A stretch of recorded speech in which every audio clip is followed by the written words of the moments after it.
like that. I'm starting to try my absolute hardest to like try to get better at speaking properly. So I'm just gonna make a bunch of videos coming up with topics, and just building off of that. So when I was younger, I really did not like the idea of being on stage and being in a crowd and being in front of people. So I would always try my hardest to like not get because my grandmother was a incredibly religious woman, so she wanted me to engage in all of this church activities, read in front of crowds, sing in front of people, and I was like 8, so I didn't want to go in front and sing in front of all of these people, and everybody else seemed like they wanted to, so I also had to act like I wanted to be there. So she would give me pages from the Bible that she would make me go up and read in front of everybody. So I would go up there and be like, blah blah blah blah blah blah blah, with like and she would always get on to me for that.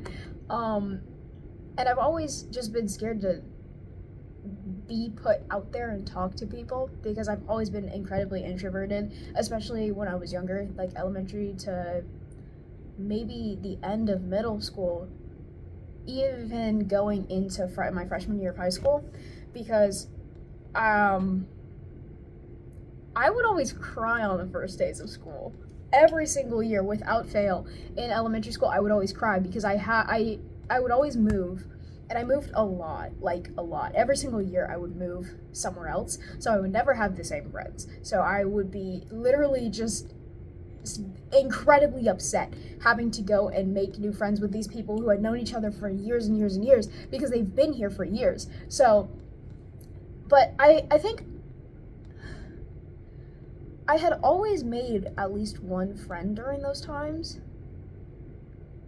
I remember one girl specifically, her name was Haley, and she was my best friend in elementary school. It was like a singular year I knew her, and I would get really just frustrated and upset because I didn't have any other friends. And the girl that she wanted to play with, that always, like, I was convinced that girl was trying to take her away from me. So I would throw a hissy fit and go cry in a corner and make her feel bad about it.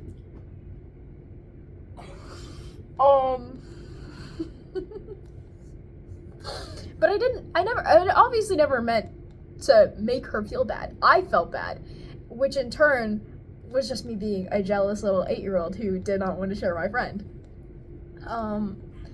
But yeah, I think if I would have told, like, elementary school me that I want to grow up and be an actor and be in the media and do all of this extroverted shit, she would have looked at me like, let's take a step back. Because I think it was around,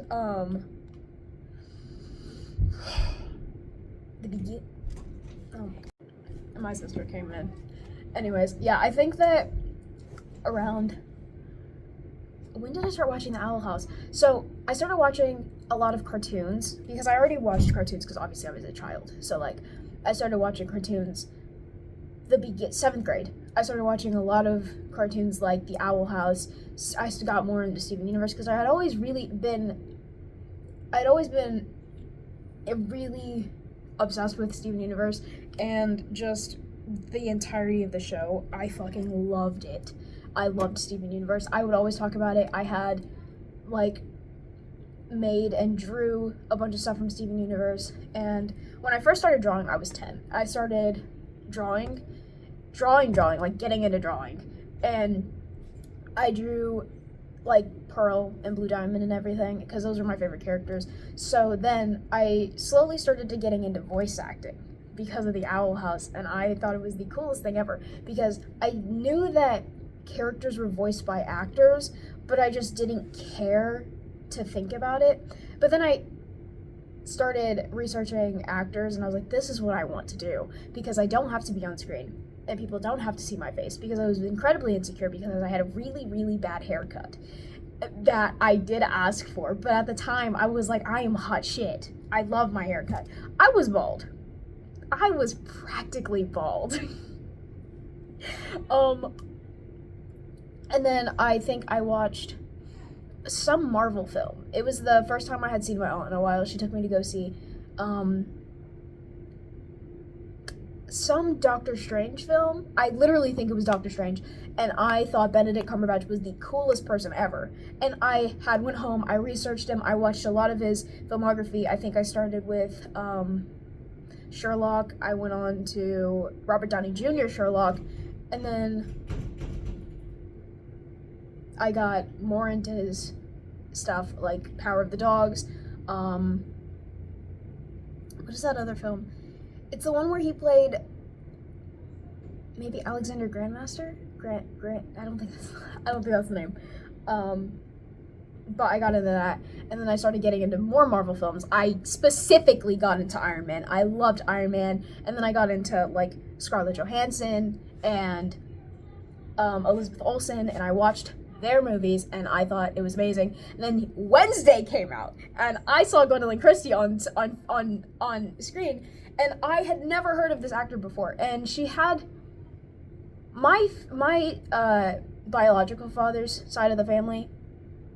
My aunt was really into like fantasy stuff, so she watched Game of Thrones, so it would be like on the television, but I would have never paid attention to it to care. But I watched it, and I'm like, oh my god. First of all, I had a huge crush on Larissa Weems, obviously. I love Gwendolyn Christie, but just her acting, it's so nice. It's just so smooth, and just the way she plays different characters is also really nice, because they all have different English accents, and that's really funny to me, because I don't know the English accents, but there's the character she played a witch.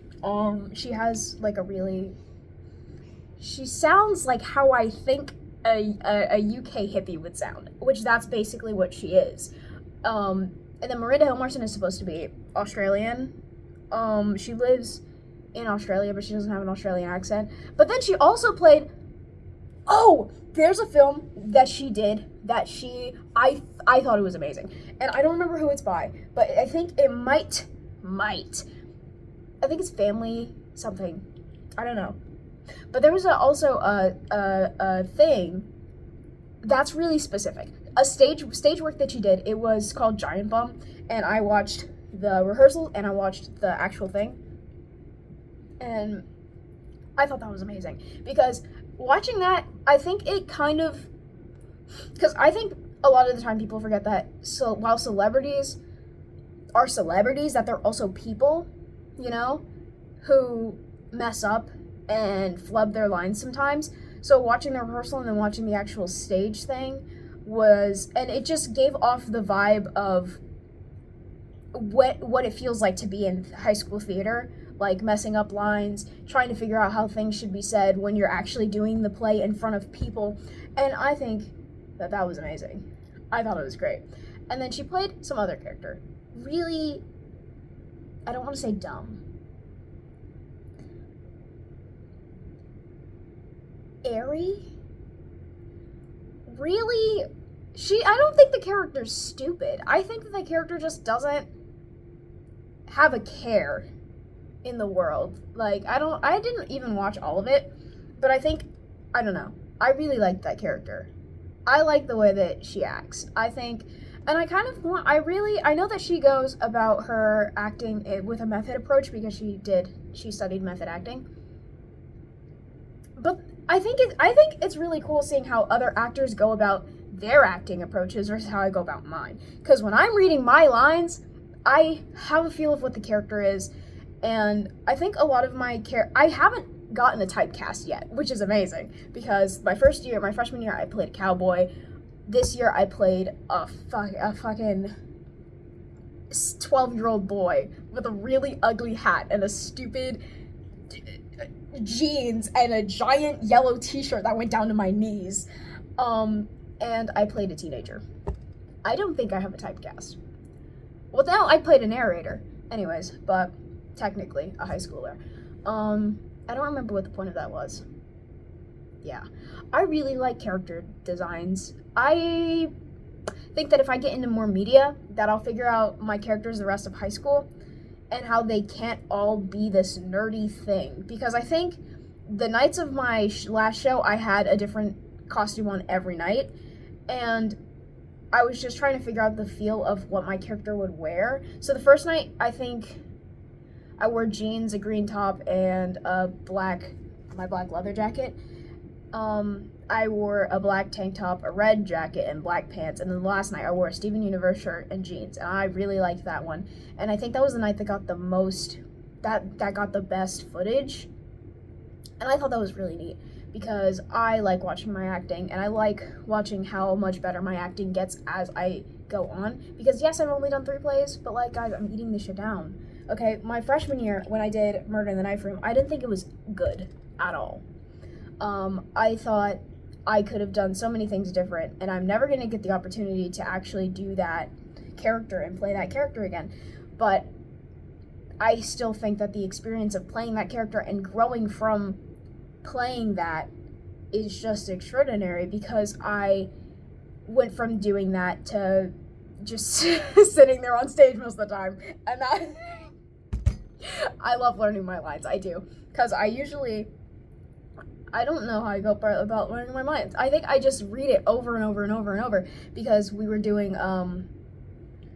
we do memorization checks. So I usually, the class period before, I read it and read it and read it and read it and read it. And then over the series of rehearsals, and especially Tech Week, I learn that. And then by the show, poof, I know it. Yeah. But again, I would like to circle back to my main point. If I were to tell younger me that I wanted to be an actor, flabbergasted. Because I never thought I would have ever wanted to be an actor, especially given the fact that I hate being in front of people, and I hate people looking at me and perceiving me. But technically speaking, while I'm doing theater, I don't feel like people are perceiving me. They're perceiving my character and how I've chosen to portray that character. I might not be as awfully spoken as I thought I was. Okay, I'm yapping a lot. I think this is like a while. Yeah, but I don't have a problem with acting on stage. I really like acting on stage. I like doing theater. It's a group effort. The tech make it work. The actors make it work. It's one big company, and I think that's really neat.